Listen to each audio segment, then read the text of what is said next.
Hey everybody, I'm Joe Killinger. I'm a real estate investor and entrepreneur, and we put these videos together every week to give you all the tips and insights from my experience over the last several years. So make sure you tune in and subscribe, and thank you.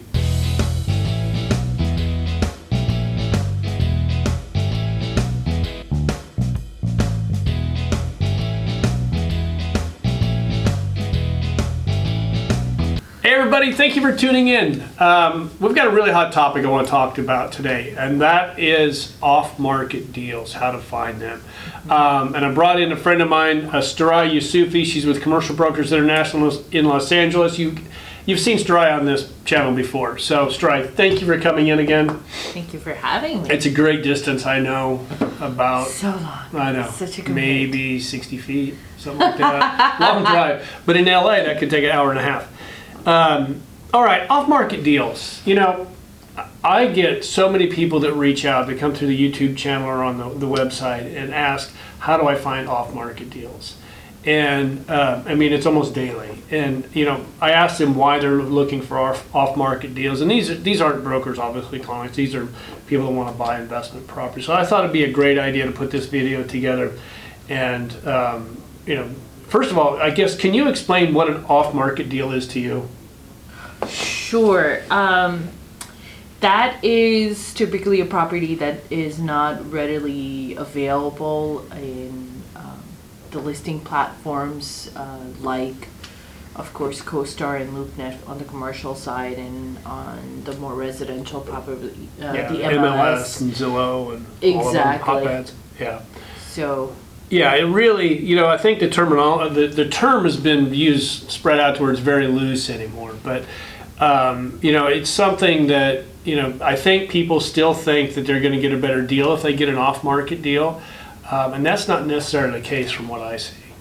It's not. I think there are situations that off-market transaction or deal, or presuming that makes sense, but it's not always necessarily, quote, the best deal or the lowest price, which is sometimes associated with off-market, because if you have situations where to incentivize the seller to consider selling and go through the process with a buyer, you're possibly even going a bit above, or at the very least at market, to get them more interested if that asset is really pursued and that buyer really wants to acquire that piece of property. So it's not necessarily always the lowest of price. Yeah. Now, why, as an owner of an asset, why would I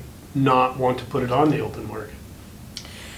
Like I said, there's situations that make sense. For example, if you have a restaurant transaction for a business sale / reassignment of the lease. Well, I can see why. I mean, if I'm an employee that's working for a restaurant and I find out it's for sale, I'm going to start job searching right then. So that's actually a very good point. Yeah, and that could go for a restaurant or other business sales as well.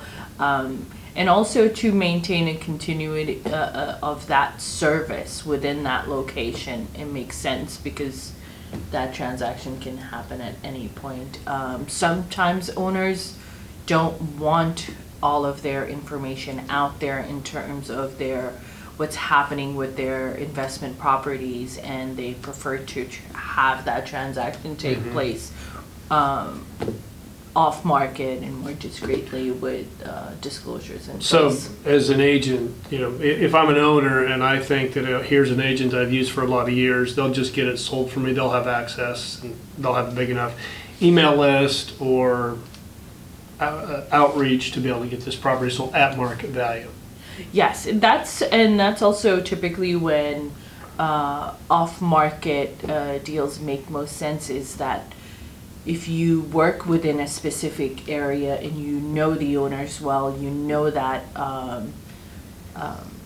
property well, and you're able to then transact, and you've established enough of connections where if there are buyers that are interested in that area, you will have already have basically a long list of people to get in touch with once you do have the off-market listing. So really, as somebody that wants to buy off market, you want to find a commercial real estate agent in the local area that has done a good amount of business and get on their email list, reach out to them occasionally, stay in touch with them, because they probably have a list of people that are doing the same thing. So, but also be checking, if you want to check LoopNet, I would say daily, don't you think? Yeah, and the great thing is that you can have a lot of alerts and things like that set up to be informed.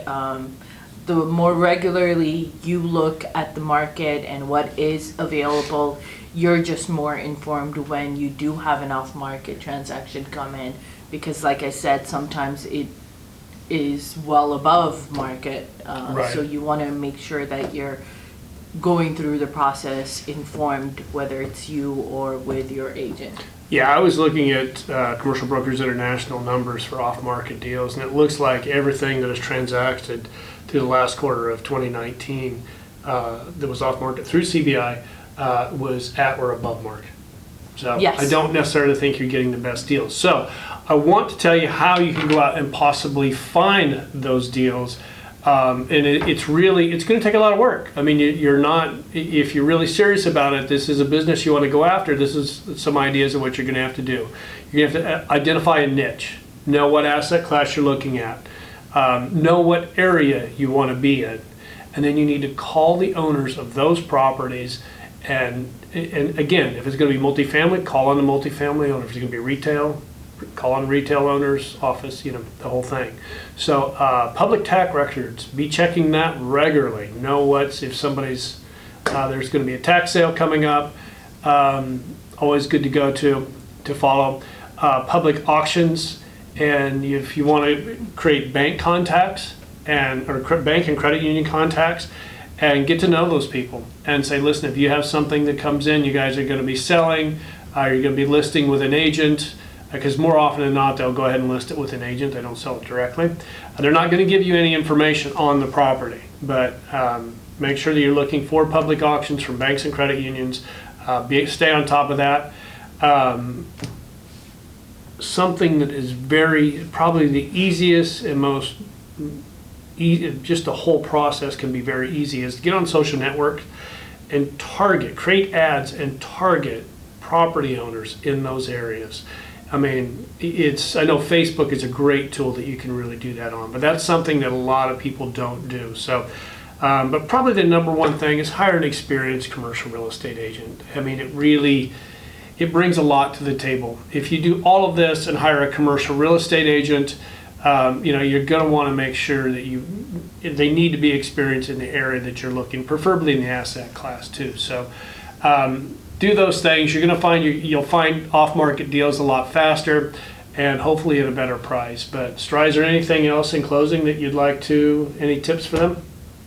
I think just keeping yourself informed and working with an experienced agent is your best bet. Like I emphasized, most of the off-market transactions that do take place have happened because there have been long-standing relationships between the agents and the owners in place already. So those continued conversations make a big impact. And sometimes the off-market opportunities aren't as obvious. It's ownership open to it, and because the agent is having conversations with other buyers, are able to align the needs well enough. So once again, the importance of working with an experienced agent, because they're having these conversations day in, day out within that specific area. Okay. All right. Thank you for tuning in, Sturai. Thank you for coming back out today. Thank you for having me. And if you haven't subscribed yet, please do so, and we'll see you again next week.